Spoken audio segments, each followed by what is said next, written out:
জেলের মধ্যেই মারা গেল শফিক।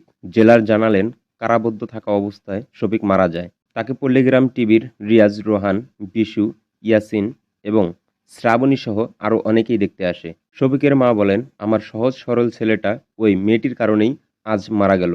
সত্যি কি শফিক মারা গেছে, নাকি এই সব কিছুই গুঞ্জন?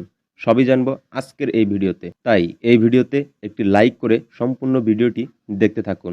ধর্ষণ মামলায় শফিককে অ্যারেস্ট করার পর থেকেই তাকে নিয়ে অনেক সমালোচনা হচ্ছে।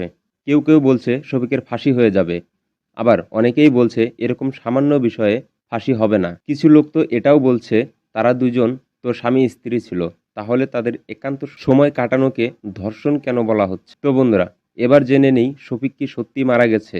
না বন্ধুরা, শফিক মারা যায়নি। এটি একটি মিথ্যা নিউজ ছড়ানো হয়েছিল। আপনারা ভিডিওতে যে ছবিটি দেখেছেন সেটি একটি নাটকের ক্লিপ ছিল। শফিক এখনও জেলে রয়েছে।